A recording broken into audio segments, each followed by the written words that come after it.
Awesome. All right. Looks like our technical challenges have been settled. We're good to go. Hi, Lydia. Hi, Sarah. How are you? Doing great. How about you? I'm good. I'm good. I'm in my car today. Yeah. And I'm at home. I got my parents here helping me, and my kids are all at home. So, we do what we got to do. Hey, the more the merrier, right? Right? No doubt. So, it's been 2 weeks. A lot has happened since we last visited. And I know you're seeing a lot of stuff going on your end. I'm seeing a lot of the numbers changing. So it's very interesting what we're seeing. I'm going to go ahead and just dive right into it. Okay. Forbearance numbers, they continue to improve. We actually have 13 weeks of continuous improvement. We're down to about 4.18% of loans are in forbearance, which is about 2.1 million borrowers. This is fewer than half of the amount of the borrowers that were even initially in the program last May. And it was when it was launched in the CARES Act last year, it was expected about 30% of borrowers. And I'm going to go ahead and do a real quick screen share just to kind of show what I'm talking about with these numbers. So you can see here it was initially projected to have 30% of borrowers in a plan. We got up to 8.47, and now and this was from last week, so we've actually improved to 4.18. So pretty cool that we've had a lot of improvements. And so what does that mean? And we also like to break it down. We know we've had improvements, but we also then look at where are they in their stage of forbearance. And there's about 11.6% of the borrowers in forbearance are in their initial stage, which means they're in their initial 3 or 6 month period based on what the lenders or the servicers kind of standards and structures. It is the lowest level that we've been at since March of 2020. So that's good news. Which is awesome. Yes. Yes. Most of the borrowers are on extension. It's 82.8%, which is actually down from previous weeks, which is good. But we're looking at, of the borrowers that are on extension, way over 50% are in 12 months or more. So as we kind of come up to some of the, ending of these extensions and things like that, we're going to have a bigger and bigger group in that 12-month plus, but it's going to be a smaller and smaller amount of the total, because people are going to not be able to come back into forbearance, just leave. 5.6% of the borrowers are reentries, and this has been increasing over the last few weeks. And so that is a number that's unfortunate and definitely concerning that people are re-entering forbearance. When we look at who's exiting forbearance, so if we look at our numbers from June 1st through May 23rd of 2020, 46.3% of borrowers either continued making their payments or got caught up or paid off the loan with like a sale or refinance upon exit. So we're looking at almost, that's 46% of borrowers are in good shape when they exit. The challenging group that we're always paying attention to, now it's up to 15%. These 15% of borrowers exited their plans still behind on their payments and without a loss mitigation plan in place. This is the group. They have 28 days, to that if they need to get back in or figure things out or find out what a loss mitigation plan is, sell their house. Like, this is the group that's going to need to have some help. So they don't go into foreclosure. And if we take, just based on these numbers, let's take some, do some math. So 15% of the 2.1 million borrowers were all exiting forbearance right now. So 15% are those, the group that is still struggling. It means that nationwide, there would be about 315,000 borrowers exiting their plan that need help. And now if we take, divide it by 50 and look at it for each state, that's like 6,300 houses per state. And so, 6,300 is a very small number, and we could take 6,300 listings right now and be fine. That's not how it works. We're still, very, very starved for inventory. But, when you're looking at comparing, we had 10 million foreclosures during the crash. Right. 12 years ago. So when you start looking at some of these numbers, what we're looking at, and that 10 million was nationwide. So, we're not even remotely close to these numbers. Right. The last kind of set of numbers I want to share, and it's in more good news, is the national delinquency rate. Now, keep in mind, the delinquency rate does keep anybody who's in forbearance and late on their mortgage, they are counted as in the delinquencies numbers as well. And so the total number of delinquencies is about 4.66% or 1.8 million borrowers. And when you look at this, and this is according to Black Knight, so it's about 1.8 million, because I know the numbers are a little different, but bear with me on this one. So what the improvement is 900,000 borrowers have gotten current in the last 12 months because we had such a bigger rate of delinquencies before. Now, the biggest amount of those delinquencies that we're talking about is the people who are 90 plus days late. And that is the largest Right. group. It's about 1.768 million are 90 plus days late. So that is really, and that's 4 times the amount of the seriously delinquent that we had in February of 2020. So we do recognize that those are the elevated numbers. Those are the ones that we're watching. But all in all, everything that we're seeing, it continues to improve. So it's really good information, good news. Great. The last thing is Black Knight Data Services. They actually supply most of the content and things that we discuss here. They are expecting that the delinquency rates to normalize by the end of 2021, which is awesome. Awesome. Yep. I know we've got some hurdles to get there, and I know you're kind of talking to the hurdles, and you know what's going on with that. So yep. So just so that everybody knows, at this point, the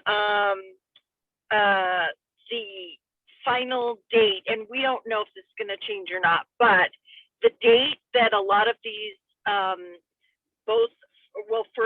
for the foreclosures and the rental evictions, and even become to enter into a forbearance situation at this point is still June 30th of 2021.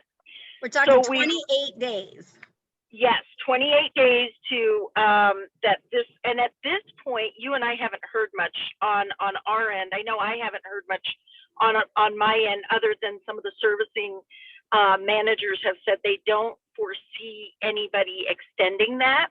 Now that could change, but you're talking about upper management that's getting daily or weekly updates. So they don't think that that's going to be extended. And that's for those 3 items. That's to enter into a forbearance if you need one. That is to the stopping of the foreclosures. So if you are in a situation where you think you might get foreclosed on, we need to act now, because we don't want to end up getting to the end of the month and having a situation. And then the renter eviction too. So if you are a renter or know of a renter that hasn't been making their payment, they really need to work with their landlord on a repayment or how they're going to do it. So just like the forbearances need to have a exit strategy on how they're going to pay back that money, whether that's, I know some of the people are getting, some of the servicing companies are actually, they're actually giving it as a second. I was talking to someone with one of the large banks a couple of weeks ago, and their particular bank is giving, they're putting it on the back end, and they're giving them 0% financing for that second. But it's servicing per servicing. So it all depends on what your servicing company offers you. So you may have 2 or 3 options to go with. If you do have any questions, I would highly recommend getting some advice from somebody before making that final decision, because it's a case-by-case situation. So that's really the June 30th date is what you and I are going to be kind of watching over the next 30 days, 28 days. The other thing that's happening too on the servicing side of things, because it's ever changing on that side too, is in the last 2 days, I have gotten 17 inspections, and they're not all, it was a big amount. I mean, they just kept coming in and coming in. And they're not all for the iBuyers. There's a big iBuying company that they use for some of their services. They're not all with the iBuyers. Some of them are just regular, your first letter, first contact to the homeowner. So I think that's going to start picking up this next 28 days as well, because the servicing companies are, they have been ramping up over the last few months for this, and they've been adding more people in. Yeah, they're getting ready, and not every state's going to have issues. Each state is going to be different, like you said. I think we here in Arizona, our values are so high that we shouldn't have very many.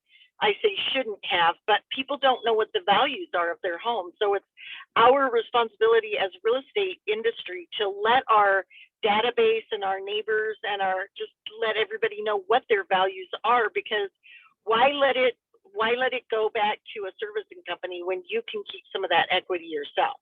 Definitely. So yeah. So I think over the next, I'm going to say over the next few weeks, you and I, Sarah, are going to be definitely watching the numbers on that. Besides the forbearance numbers and the foreclosure numbers, and the eviction numbers, because that's all going to come at the same time at the end of the month. So it's going to be some good information and at this point, we're going every other week.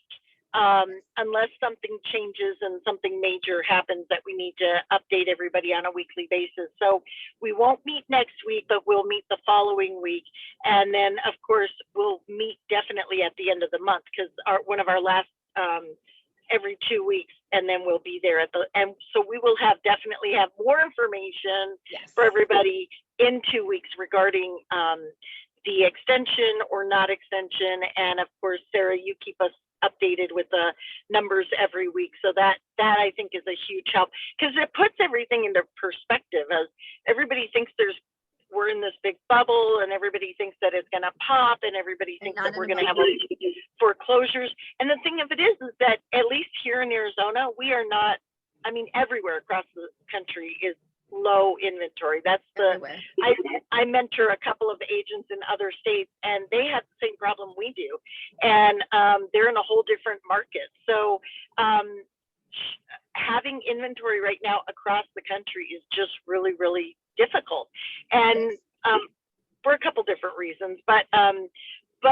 having these, even if there are some foreclosures, they will get gobbled up pretty quick. So and it's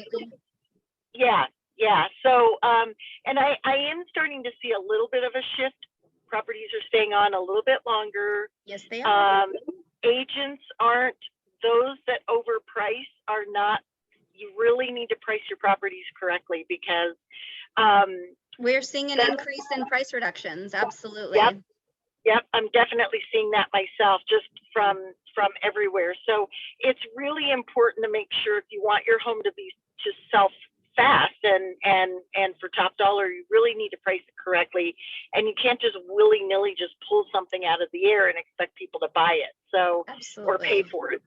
So anything from, I've seen, even a couple days ago, I saw something in Scottsdale for a client that was 12 days on the market, and I called the agent on yesterday, because it was a holiday.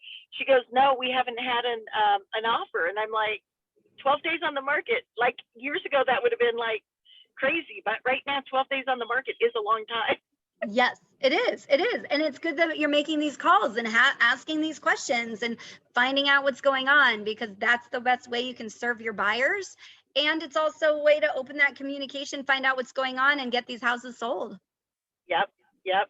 So we'll have more in a couple of weeks. And I know, Sarah, if anything does pop up, like an urgent situation, we'll get back on and let everybody know. Definitely will. Okay. Thanks, awesome. Sarah. Thanks, Lydia. I'll see you later. See you in a couple of weeks. Bye-bye.